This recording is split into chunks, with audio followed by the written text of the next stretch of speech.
Students, now we are back with Chapter 2 History, Class 8th from Trade to Territory.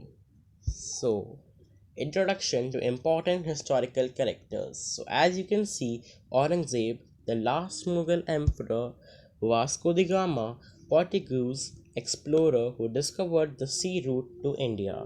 So now Aurangzeb, the last Mughal emperor. Aurangzeb was the last of the Mughal rulers. He established control over a very large part of the territory that is now known as India. After his death in 1707, many Mughal governors and big zamindars began asserting their authority and establishing regional kingdoms. As powerful regional kingdoms emerged in various parts of India, Delhi could no longer function as an effective center. By the second half of the 18th century, however, a new power was emerging on the political horizon: the British. East India Company comes east. In 1600, the East India Company acquired a charter from the ruler of England, Queen Elizabeth I, granting it the sole right to trade with the East. This meant that no other trading group in England could compete with the East India Company. Mercantile trading companies in those days made profit primarily by excluding competition so that they could buy cheap and sell dear. The first English ship sailed down the west coast of Africa, round the Cape of Good Hope, and crossed the Indian. It was Vasco da Gama, a Portuguese explorer, who had discovered the sea route to India in 1498. East India Company begins trade in Bengal. The first English factory was set near the banks of River Hooghly in 1651. It was a base from the company traders known at that time as the factors. The factory had a warehouse where the goods for export were stored, and it had offices where company officials sat.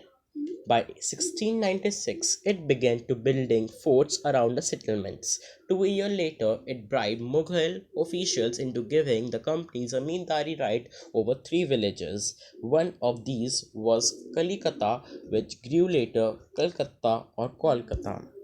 The concept of Farman. The East India Company also persuaded the Mughal Emperor Aurangzeb to issue a Farman granting the company the right to trade. The Farman granted the company the right to trade duty free, but the officials were asked to pay duty on private trade.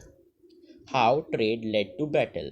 The early 18th century, the conflict between the company and the Nawabs of Bengal intensified. After the death of Aurangzeb, the Bengal Nawabs asserted their power and autonomy as their other regional power were doing at that time. Murshid Quli Khan was followed by Aliwardi Khan and Sirajuddaulah as the Nawab of Bengal.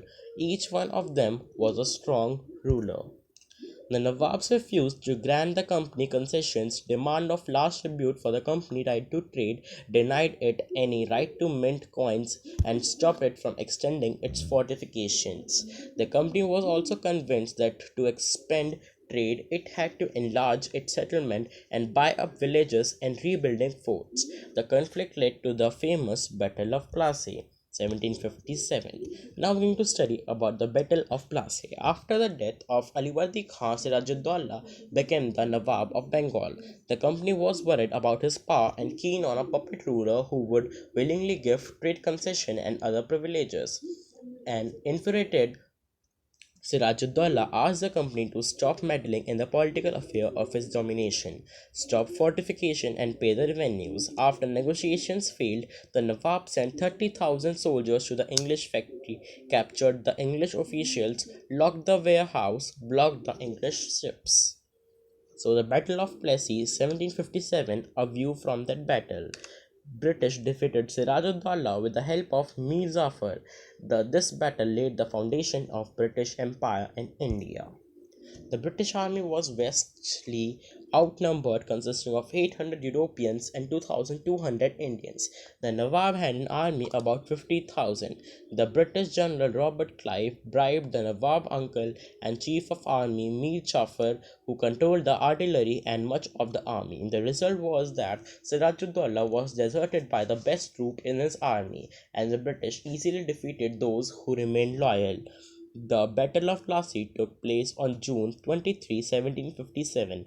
The Battle of Plassey is considered to be the start of British rule in India. Did you know? Battle of Plassey was the most decisive war that marked the initiation of British rule in India for the next 2 centuries. Battle of Palashi took place between British East India Company and the Nawabs of Bengal and his French allies. The battle occurred on June 23, 1757 at Palashi of Murshidabad district on the bank of Bhagirathi River, Murshidabad. Sirajuddaula, the army commander Mir Jafar of Sirajuddaula's side, betrayed in the Battle of Plassey, and thereby the whole force of Nawab collapsed, and as a consequence the entire province of Bengal came under British. The Battle of Plassey, also named as Battle of Palashi. Next is company officials becoming Nabus. As it is Nawabs, but for your interest and for your sake, we have done it Nabus. After the Battle of Plassey, the actual Nawabs of Bengal were forced to give land and vast sum of money as personal gift to the company officials. Robert Clive himself amassed a fortune in India. He came to Madras at the age of 18. When he left India, Indian fortune was worth 401 and 102 euros. When he was appointed as the governor of Bengal in 1764, he was asked to remove corruption in company administration, but he was himself cross-examined in 1772 by the British Parliament, which was suspicious of vast wealth. Although he was acquitted, he committed suicide in 1774. Tipu Sultan, the Tiger of Mysore. Tipu Sultan, 20 November 1750 and died in 4 May 1799, was also known as Tiger of Mysore, was a ruler of the Kingdom of Mysore from 1782 to 1799, and a scholar, soldier, and poet. Tipu was the eldest son of Sultan Hyder Ali of Mysore and his wife Fatima Fakhur un Nisa, a daughter of Mir Muinuddin, governor of Kadapa. Tipu promoted a more widespread use of Hindustani language in southern India. Tipu introduced a number of administrative innovations, including the introduction of a new coinage, new Maladi Lunsar calendar, new land revenue system, and initiated the growth of the Mysore silk industry. Tipu extended the iron case Mysorean rockets, which he deployed in his resistance against military advances of the British. He remained an incapable enemy of the British East India Company, bringing them into renewed conflict with an attack on British ally Travancore in 1789. In the Third Anglo-Mysore War, Tipu was forced into a humiliating treaty, losing a number of previously conquered territories, including Malabar and Mangalore.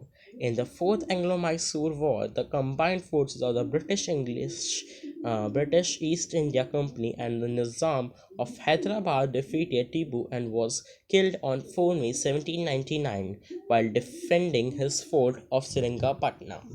So that's all from this class. Please like, share, and subscribe our channel if you like the video.